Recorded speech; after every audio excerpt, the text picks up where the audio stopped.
pilkada ini hajat kita bersama untuk memilih pemimpin yang terbaik. Oleh karena itu sama-sama kita ciptakan pilkada yang jujur agar rakyatnya makmur.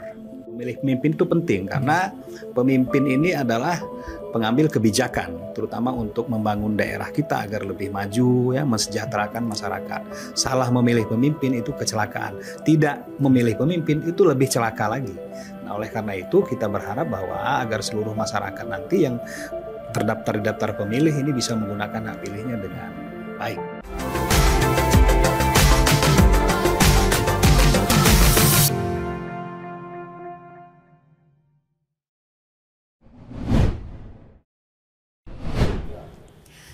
Penonton!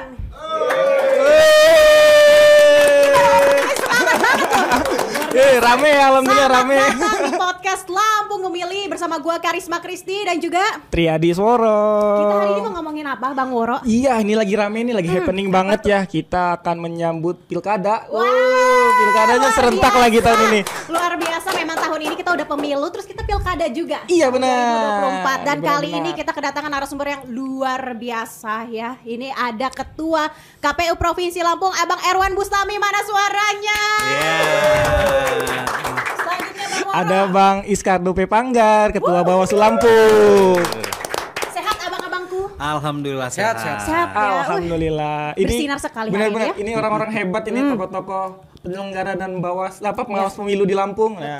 Kalau nggak ada beliau-beliau ini tidak bisa terselenggara dengan baik dan Benar. 2024 ini betul ya. Benar-benar ini suatu kehormatan nih Lampung Memilih bisa mengundang kedua tokoh ini. Betul. Terima kasih ya Benar, terima kasih, Bang. Sehat-sehat selalu. Ini kan akan terselenggara November 2024. Iya, benar. Benar ya. Tanggal 27 November Nggak 2024. kerasa abang-abangku ya. Nih, kalau Kristi sebagai generasi Z, Ya, tahan ya, dulu ya, Bang ya, Woro. ya. Kan? Sebagai generasi Z, Bang, terkadang ini belum terlalu memahami terkait kepemiluan. Sebenarnya apa sih abang-abangku, mulai dari Bang Iskardo dulu deh, fungsi dan juga tugas dari Bawaslu sendiri dalam pilkada ini? Ya kan ibarat permainan bola, ada kompetisi. Semua ingin menang kan? Tim A, tim B itu pengen menang semua. Otomatis potensi pelanggaran, kemudian agar dia berjalan tertib dan seterusnya itu perlu wasit, kira-kira gitu. Nah, positioning Bawaslu itu di titik itu. Kapan kita nyemprit, kapan kita ngasih kartu kuning, kapan kita ngasih kartu merah. Itu kira-kira. Oke, kita beralih sedikit ke Bang Erwan selaku Ketua KPU, seperti apa Bang? Ya, jadi kalau tugas KPU itu kan melaksanakan seluruh proses tahapan penyelenggaraan pemilihan kepala daerah ya. Kalau kita kan sebenarnya secara regulatif yang membuat itu kan KPU RI, aturan-aturan. Nah, kami mengkonsolidasikan, mengkoordinasikan dan melaksanakan. Jadi memang tadi kalau misalnya Bang Ido menyampaikan Bawaslu itu menyemprit ya, kalau kami ini pelaksana, termasuk yang bisa juga disemprit oleh Bawaslu seperti itu dalam proses pelaksanaan pemilihan kepala daerah. Iya. Sepanjang perjalanannya gitu ya abang-abangku, ini sebenarnya susah nggak sih Bang? Ini kan yang diatur tidak hanya Bandar Lampung aja, tapi ini seluruh kabupaten kota yang ada di Provinsi Lampung. Apa sih Bang ini sebenarnya kesulitannya? Biasanya apa yang ditemukan kendala-kendalanya dari Bang Iskardo deh? Ya kan kita 15 kabupaten kota, kemudian 6,7 juta pemilih yang terlibat ya di pemilu. Otomatis ini punya punya kompleksitas yang beragam juga, gitu. Paling tidak dalam catatan kita di Indeks Pemilu lalu, bisa jadi ini juga akan sama ya seperti pilkada. Pertama itu tantangan kita itu politik uang, gitu. Kemudian juga polarisasi masyarakat. Jangan sampai pemilu dan pilkada itu malah meluluh lantakkan persatuan. Semangatnya itu untuk menyatukan sesungguhnya.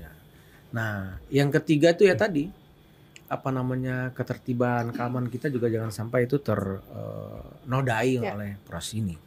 Itu beberapa catatan kita.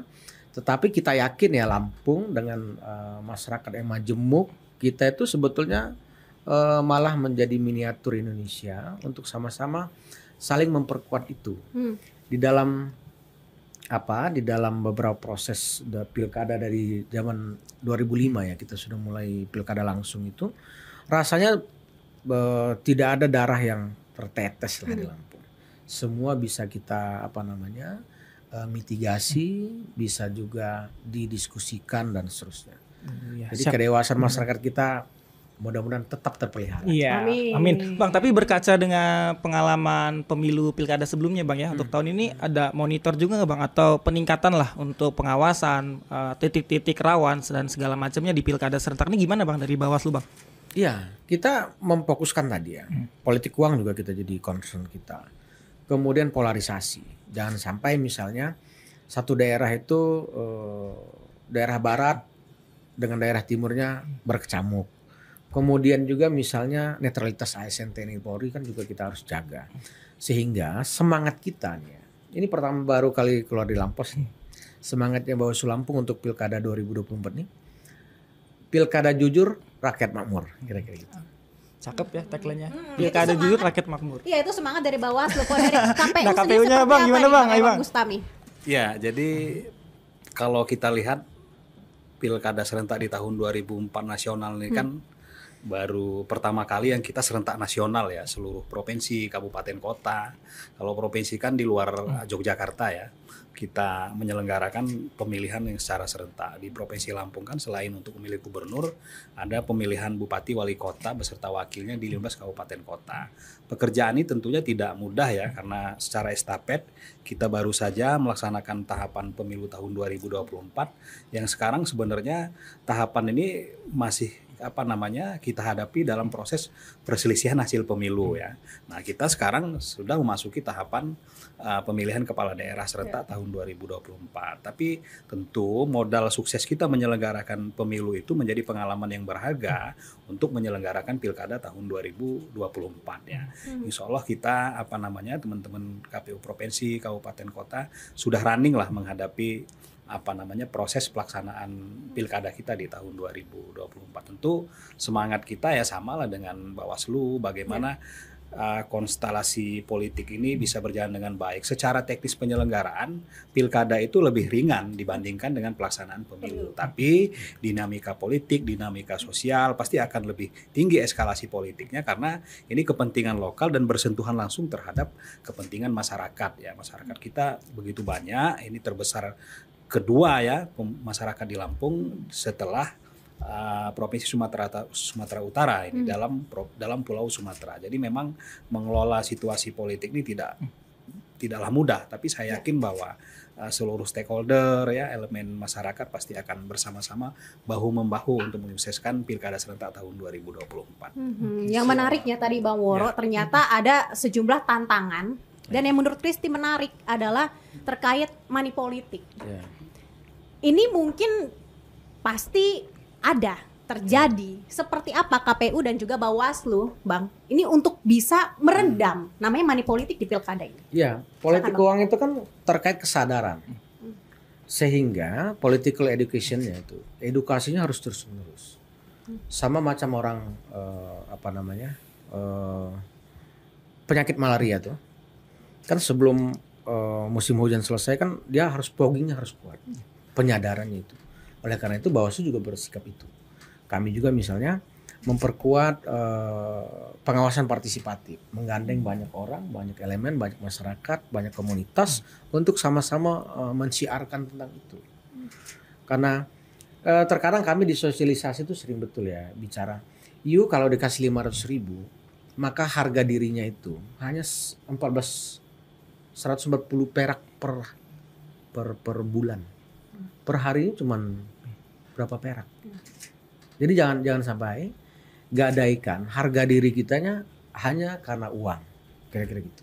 Kalau dari Bang Erong Bustami gimana Ya, Bang mandangnya? itu sosialisasi pendidikan politik itu penting ya, edukasi. Itu salah satu fungsi KPU ya untuk memberikan edukasi pendidikan politik. Tapi yang tidak kalah penting sebenarnya pendidikan politik ini dilakukan oleh semua stakeholder, termasuk misalnya yang paling bertanggung jawab itu kan kalau kita lihat di undang-undang partai politik itu adalah partai politik, karena proses penjaringan pertama kali bakal calon kepala daerah ya, gubernur dan wakilnya, bupati wakilnya dan wali kota beserta wakilnya pasangan itu kan ada di partai politik. Nah, kalau misalnya partai politik bisa melakukan rekrutmen terhadap bakal calon-calon pemimpin kita dengan baik ya, calon-calon pemimpin kita memiliki integritas yang baik, pasti ini salah satu cara untuk meminimalisir terjadinya money politik kepada pemilih.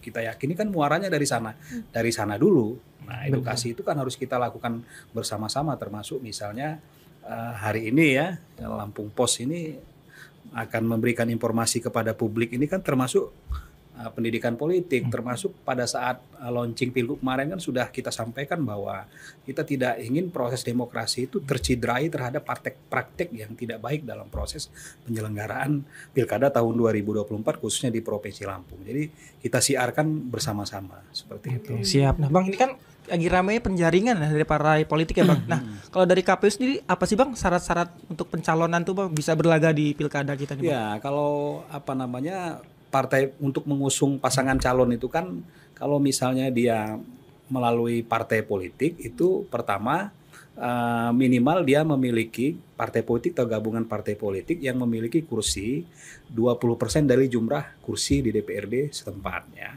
Kalau dia akan menggunakan suara hasil pemilunya itu 25% partai politik atau gabungan partai politik yang memperoleh suara sah ya.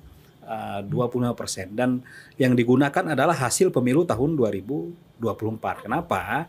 Walaupun misalnya untuk DPRD provinsi belum dilantik tapi masa pencalonan itu sudah dimulai misalnya dari tanggal 27 Agustus, tapi untuk calon terpilih dan perolehan suara partai politik kan sudah akan kita tetapkan. Kita tinggal menunggu register perkara di Mahkamah Konstitusi secara resmi disampaikan MK kepada KPU RI. KPU RI menyampaikan kabupaten kota, kami insya Allah akan segera menetapkan calon terpilih dan perolehan suara. Nah, termasuk di DPRD kabupaten kota kemungkinan di awal Agustus sudah ada pelantikan ya calon-calon DPRD terpilih.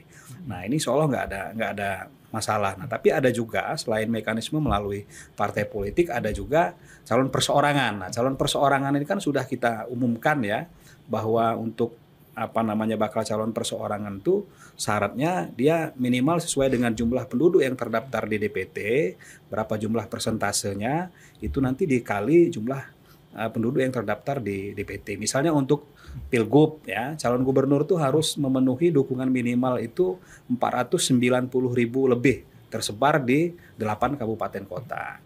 Mengisi formulir KWK ya. Ini nanti disampaikan kepada KPU melalui aplikasi Silon. Tapi ini bukan pekerjaan mudah ya.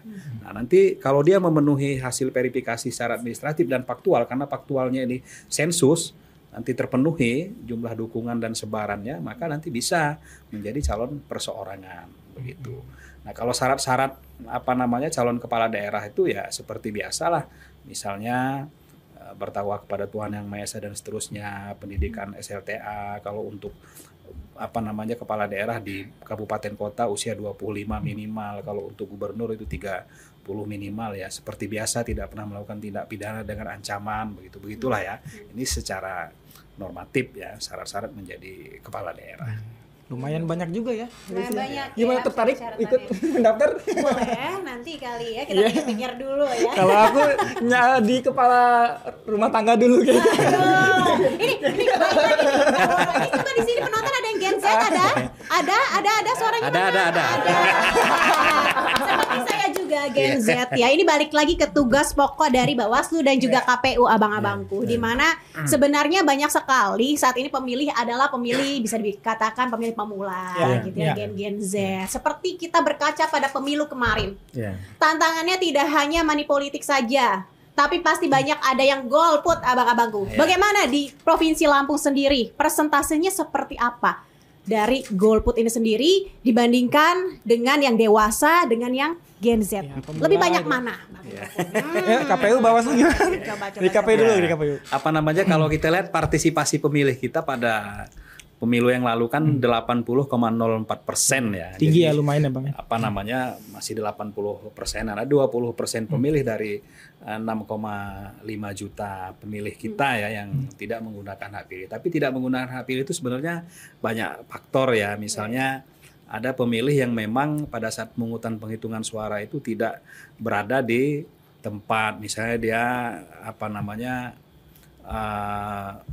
Keluar kota ya keluar Bang. kota misalnya. Tapi kan kalau dia tidak bekerja di institusi tertentu sehingga bisa pindah memilih dengan alasan tertentu kan nggak bisa pindah memilih. Misalnya seperti itu kita temui. Jadi partisipasi kita lumayan tinggi. Tapi mengklasifikasi partisipasi ini kan memang di formulir rekapitulasi kita itu dan daftar hadir pemilih itu kan tidak ada usia-usianya. Jadi memang kita belum mengklasifikasi ya dari usia ini yang golput tuh usianya berapa saja, tapi setidak-tidaknya partisipasi kita sudah 80%. Cukup baik ya. 80% ke atas ya lumayan. Nah ini saya ke Bang Iskardo nih, Bang Iskardo, kita nyambungin terkait generasi Z tadi. Terkadang gini Bang, kalau misalkan kata anak zaman sekarang itu FOMO Bang, ikut-ikutan aja udah gitu. Saya sebenarnya nggak ada pendirian untuk memilih si A, si B, si C. Yaudah kebanyakan kayaknya milih si A, saya jadi ikut-ikutan milih si A. Menurut pandangan Bang Iskardo seperti apa? Bukankah sebenarnya demokrasi yang sesungguhnya tidak seperti itu? Ya, kita sih berharap begini, semua pemilih kita, semua lapisan, terutama generasi Z ya, karena kan lumayan besar ya, 49,7%. Ya. Bayangkan kekuatan besar generasi muda Lampung gitu ya. Nah, yang perlu dipahami pertama, negara itu menjamin hak memilih dan dipilih. Ini sudah diberikan oleh negara kepada warga negaranya. Jadi sayang sekali kalau siklus 5 tahunan kita memilih pemimpin ini tidak dimanfaatkan sebagai warga negara. Nah, kalau tadi yang apatis, FOMO ya, kalau kata anak sekarang ya, FOMO. Kalau kata kita apatis ya. Nah, tinggal dirasakan. Yang sekarang ini oke nggak gitu, ya kan? Dari hati ya. Benar. Harus ada, dia harus jadi pemilih cerdas, cermat, rasional dan selektif. Karena dia mau tidak mau memang pemilihan ini forum evaluasi. Yang pertama itu, yang kedua memupuk harapan ke depan. Kira-kira. Sekarang dirasakan aja, apakah nyaman nggak nih dengan daerah gue, kan gitu nih. Kalau nggak nyaman, oh berarti gue punya harapan nih ke depan harus A, B, C, D. Oleh karena itu, misalnya di penjaringan partai politik kan juga kita berharap paling tidak dia 2 hal. Pertama, penjaringan itu juga harus demokratis. Semua orang diberi kesempatan untuk mendaftar. Yang kedua, tanpa mahar politik. Itu juga dijamin undang-undang kan, tidak boleh ada mahar politik dalam penjaringan partai politik. Sehingga dari awal nih, dari hulunya ini sudah tumbuh-tumbuh calon-calon pemimpin yang betul-betul bisa kita percaya ke depan. Jadi bayangkan kita diberi kesempatan oleh negara sudah baik-baik nih menjamin HAM kita ini, terus nggak kita manfaatin, gitu. Bang, kalau dari KPU gimana Bang nih Bang? Peningkatan untuk partisipasinya? Ya, jadi saya sependapat ya yang disampaikan Bang Ido tadi ya. Kalau misalnya kaitan dengan generasi Z, generasi milenial ya, yang kebanyakan ikut-ikut. Sebenarnya kalau peserta pemilu itu kan dia melihat pangsa pasarnya ya. Ketika misalnya ini pemilih kita banyak generasi Z, generasi milenial yang 8 jam lebih dalam sehari dia megang handphone ya, smartphone misalnya, atau Gen Z, maka pasti pendekatannya media sosial ya. Nah, pemilih ini kan memperhatikan media sosial. Nah, terkadang memang harapan kita kepada pemilih itu dengan melek teknologi itu justru kita bisa ambil sisi positifnya, karena di media sosial itu kan pasti ada profil pasangan calon, visi misi, program. Nah, itu yang kita dalami. Nah, tapi memang ada pemilih yang memang tidak sampai di sini, kecuali dia pemilih yang memang intelektualitas atau misalnya dia generasi Z yang memang aktif misalnya. Nah, ada memang yang tadi dia ikut-ikutan tapi melihat di media sosial itu hanya melihat TikToknya misalnya, melihat trendingnya, nah kan seperti itu. Nah, ini yang yang perlu sebenarnya sama-sama kita edukasi kembali. Berarti kan ini sebenarnya sambungan ya Pak Woro ketika ngomongin edukasi terkait calon-calon gitu dan juga nih si Gen Z yang harus mengenal calon-calonnya. Ini kan calon-calonnya juga akan banyak sekali nantinya abang-abangku. Seperti apa gitu cara KPU dan juga Bawaslu agar sebenarnya ini kita nih sebagai Gen Z bisa melek terkait si calon-calon ini mana yang pantas menjadi pemimpin saya nih. Gitu. Boleh dari Bang Ido dulu deh. Jadi memang gini, kita sih berharap semua para bakal calon dari sekarang itu bukan jual gimmick. Baik. Tapi dia jualan program. Saya akan A, B, C, D ketika terpilih misalnya. Jadi visi misinya harus diperkuat, gitu kan. Nah yang kedua tentu tadi ya edukasi tadi, pengawasan partisipatif kita. Terus kita juga nanti bersama KPU tentu akan mensiarkan juga tentang visi misi calon ini, gitu. Nah, misal calon A, calon B apa nih yang akan dibuat untuk Lampung, untuk daerahnya masing-masing. Sehingga dengan penguatan-penguatan itu mudah-mudahan teman-teman kita yang generasi Z ini bisa aware terhadap calon pemimpinnya gitu ya. Ini penasaran ya tadi Bang Ida ngomong terkait gimmick yang dimaksudnya seperti apa Bang? Coba Bang. Ya Penasaran nih. yang tadi lah ya misalnya lagu-lagu apa saja gitu ya. Tapi rakyatku misalnya gitu ya. Saya kalau terpilih akan gitu ya. Baik. A B C D. Program itu yang kita harapkan. Jadi kan gentleman agreement nih kan. Kita berjanji kepada rakyat pemilih kita akan melakukan hal apa saja. Kan ini kan kontrak politik. Jangan sampai nih kita memilih orang dengan cek kosong, kan persoalan. Gitu. Iya bener Bang. Nah ini tugas Bawaslu KPU juga nih. Lagi musim tau Bang gimmick-gimmick itu Bang. Malah masyarakat sekarang tuh. Itu emang kemakan banget. Ya bener. Nah ini tugas KPU kayaknya Bang ya. Ada program-program apa Bang mungkin untuk mengedukasi ya Bang ya. Ya, Untuk pasti tugas kita masyarakat. bersama-sama Iya. lah.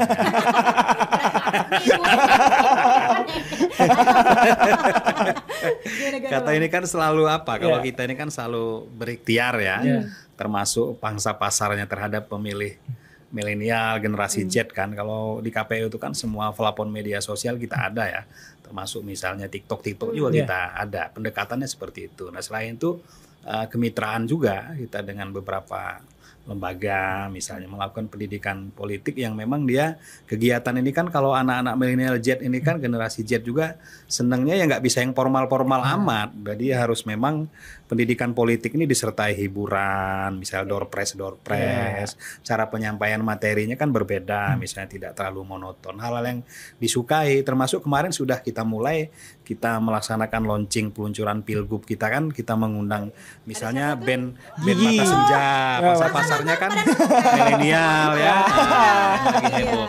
Band Gigi misalnya, generasi Z, termasuk generasi kami juga. Nah, hobi juga. Nah, jadi kan memang kita sambut dengan riang gembira pasar-pasar kita seperti itu. Jadi setidak-tidaknya mulai sekarang sudah terframe di masyarakat itu, termasuk pemilih pemula dan generasi Z. Oh, kita ini kan memilih gubernur dan wakil gubernur 27 November itu aja dulu. Nanti kan proses pendidikan sambil berjalan. Kita ada 212 hari lagi ya, insya Allah mudah-mudahan kita akan lakukan secara optimal. Nah selain itu misalnya jingle pemilihan gubernur kita itu kan dia energik dan itu pangsa pasarnya kan anak-anak generasi Z dan generasi milenial, pangsa pasar jingle kita. Ya kalau maskot kita ya pangsa pasarnya semua, tapi kan dia lebih menonjolkan kultur daerah ya, misalnya pakaian segala macam itu lebih menonjolkan kearifan lokal seperti itu.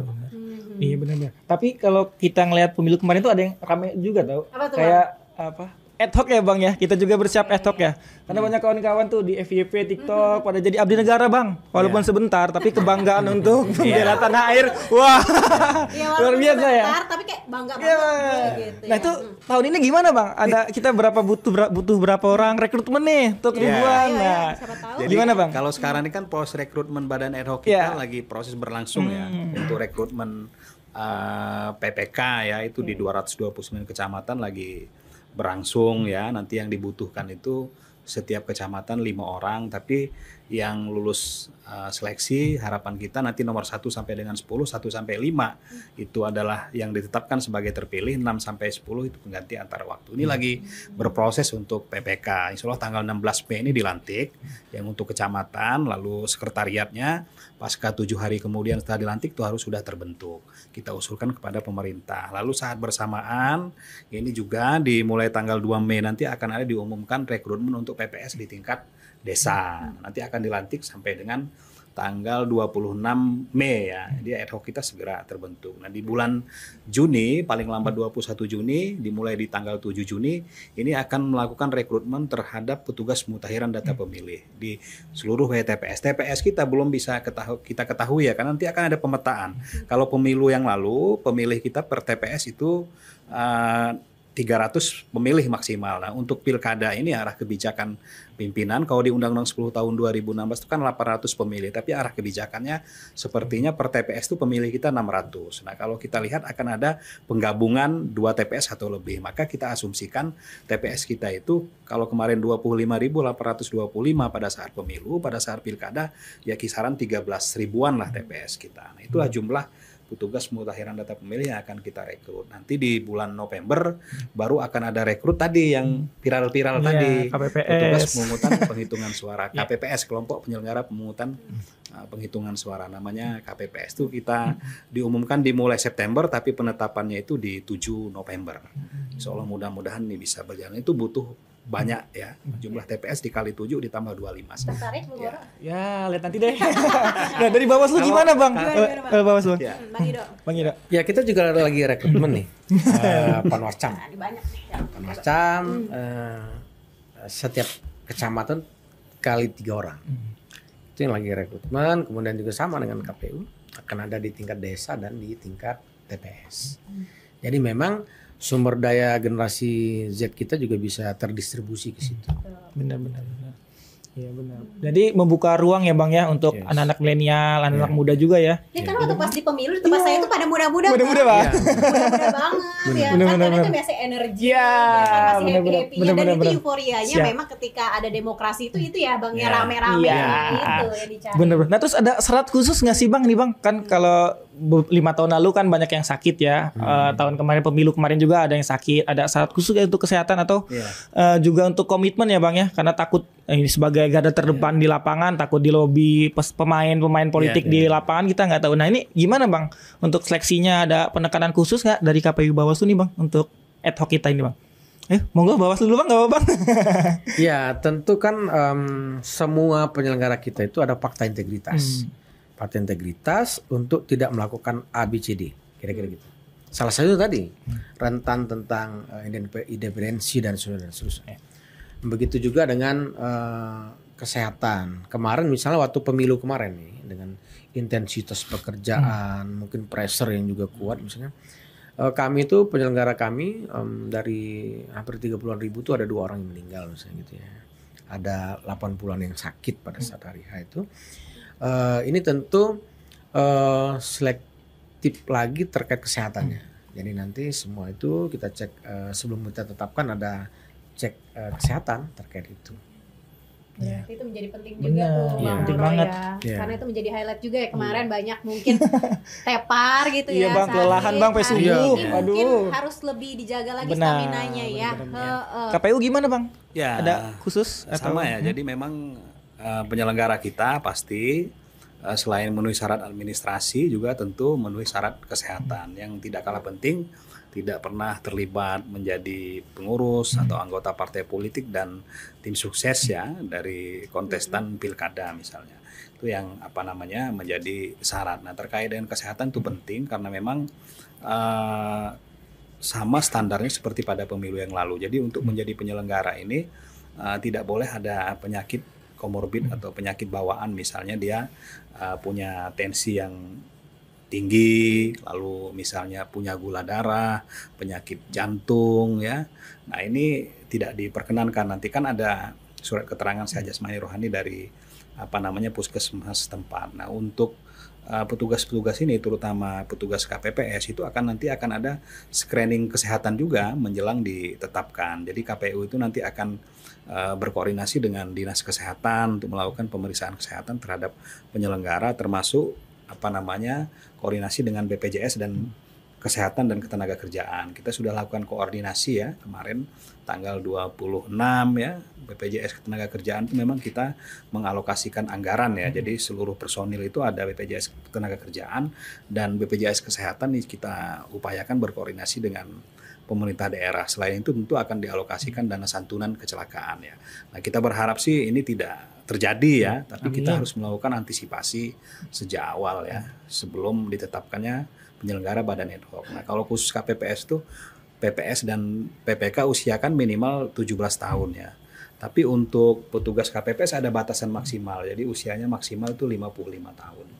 Nah, di Provinsi Lampung pada saat pilkada juga ada saudara-saudara kita baik KPPS, petugas Limas yang meninggal dunia ya, lalu ada yang sakit, ada yang mengalami kecelakaan pada saat bertugas atau bekerja. Itu peristiwa pada pemilu Februari yang lalu. Seperti itu. Banyak ya kesiapannya, betul. Dan ini juga menunjukkan dan juga dorongan untuk masyarakat semuanya. Ayolah pilih yang betul-betul sesuai dengan hati. Karena apa? Karena semuanya sudah dipersiapkan secara matang. Bahkan mungkin petugas dari pagi ketemu pagi lagi. Bener. Ya kan? Jangan sampai namanya itu ya tadi Bang ya FOMO ya Bang, ikut-ikutan aja jangan sampai deh ya. Kalau dari Bang Ido deh, Bang Ido. Apa closing statement Anda ya untuk menyambut Pilkada 2024 ini? Silakan Bang Ido. Pilkada ini hajat kita bersama untuk memilih pemimpin yang terbaik. Oleh karena itu sama-sama kita ciptakan pilkada yang jujur agar rakyatnya makmur. Kira-kira gitu. Itu dari Bang Ido. Cakep. Pantun ya, ada pantun nggak Bang? Nungguin banget ini. Ikan sepat, ikan gabus, semua pilkada harus bagus. Amin. Cocok. Ayo Bang Irwan. Ayo. Jadi apa namanya, ya pemilu ini kan 5 tahun sekali ya, termasuk pilkada juga. Ini amanat konstitusi ya untuk pilkada, amanat konstitusi, dan pemilu pilkada ini kan merupakan kewajiban masyarakat ya untuk menggunakan hak pilihnya ya ini, dan juga ini merupakan kedaulatan yang paling hakiki. Memilih pemimpin itu penting karena pemimpin ini adalah pengambil kebijakan, terutama untuk membangun daerah kita agar lebih maju ya, mensejahterakan masyarakat. Salah memilih pemimpin itu kecelakaan. Tidak memilih pemimpin itu lebih celaka lagi. Nah, oleh karena itu kita berharap bahwa agar seluruh masyarakat nanti yang terdaftar di daftar pemilih ini bisa menggunakan hak pilihnya dengan baik gitu. Sukseslah pilkada tahun 2024, itu harapan kita bersama. Iya benar. Tentunya Lampung siap hadapi pilkada ya. Benar-benar. Ya kawan-kawan semua harus memilih aktif. Jangan lupa referensi beritanya Lampung Pos, kita ada semua platform Bang. Lampung Pos kita bermain semua lini. Benar. Ada radio, ada televisi, ada, pokoknya jangan sampai kalian ini bingung gitu ya. Calon-calon mana aja yang pantas untuk dipilih seperti itu ya. Oke, terima kasih Bang Ido. Terima kasih Bang Irwan. Sehat selalu. Ini nggak kerasa ya. Iya. Sebentar banget ya. Iya, pokoknya sehat selalu untuk abang-abangku semuanya. Kalau begitu podcast Lampung Memilih episode kali ini sudah berakhir dan kita menghimbau semuanya untuk bisa menjadi pemilih yang cerdas, betul? Benar. Pemilih yang aktif ikut berpartisipasi dalam pesta demokrasi. Kalau begitu Karisma Kristi pamit. Triadi Soro pamit. Sampai jumpa.